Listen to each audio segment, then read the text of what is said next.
Ош облусуна караштуу Кызыл Кырман айылынан болом. 27 жаштамын. Үй бүлөдө 4 туугандын экинчисимин. 8 жашымда атам менен апам ажырашып кетишкен. Буга апамдын атамдан 20 жашка кичүү болгону себеп болду. Атам төртөөбүздү апама бербей өзү карап, кайра үй бүлө курган жок.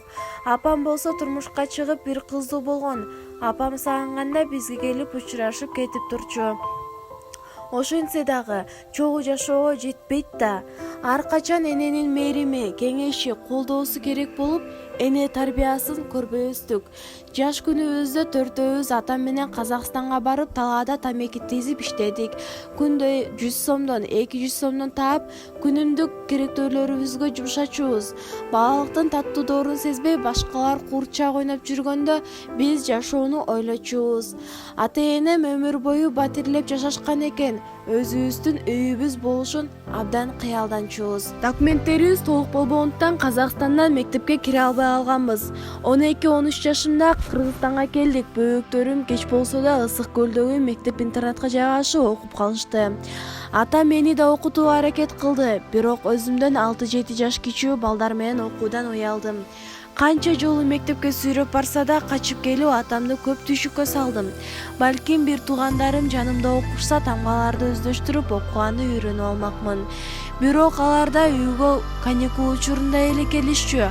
Атам экөөбүз шаардын четиндеги таштанды төккөн жерде батирде жашачубуз.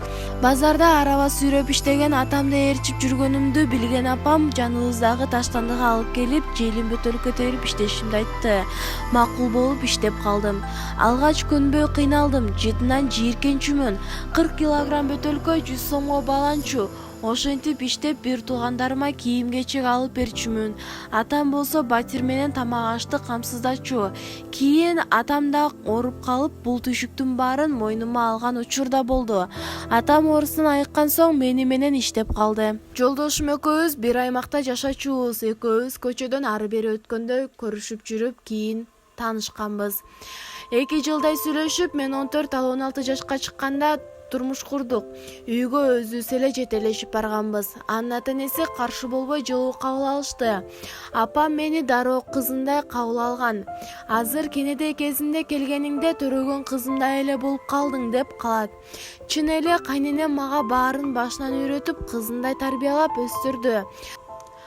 Атамдын жанында жүргөнүмдө күн бою иштеп оокат эле кылчу эмесмин да. Тамакты да атам даярдап кое берели. Ошондуктан камыр жууруп, нан жасаганды, тамак кылганды билбей тиричиликтен бир топ кыйналдым. Бирок апам баарын түшүнүү менен кабыл алып, үйрөнүп кеттим. Жолдошум экөөбүз тең жаш болгондуктан турмушубуз бузулуп кетүүсү мүмкүн эле. Кайненемдин насааттары, көрсөткөн багыты менен Кудайга шүгүр үй бүлөбүз бүтүн. 13 жылдан бери жолдошум экөөбүз семендешпей ынтымакта жашап келебиз. 3 уул, 3 кызыбыз бар. Учурда 11, 9, 8 жаштагы балдарым мектепте билим алышат. 6, 3, 1,5 жаштагылар үйдө. Жолдошумдун да 7 эле жылдык билими бар. Бир нерсени бат үйрөнүп алууга жөндөмдүү. Экөөбүз үйлөнгөндө унаа оңдоочу жайда иштечү. Жайлай курулушта иштеп, азыр меш салганды үйрөнүп жатат. Бош болсо балдарынын сабактарына жардам берет. Балдарым жакшы окушат, чейректерден 5 жатат. Жолдошум менен кайненем жок болуп калышса, балдарыма жардам бере албай ызаланып кетем. Улуу кызым бөбөктөрүнө каралашат. Азыр деле тамга таануу окуганды үйрөнөйүн дейм, бирок тиричиликтен кол бошобойт. Менде болбогондор балдарымда болсо экен деп аракет кылам. Алар сабак окуп жатканда кичүү үчөнү тынч карап турганга далаанттанам. Болбосо бир бөлмөдө алтоо бири-бирине жолтоо болушат. Балдарыбыз бар жокту түшүнүп калышты. 1-2 эле нан алып, калган күндөрү бирден кесинден жеп, калган нанан жейбиз деп коюшат.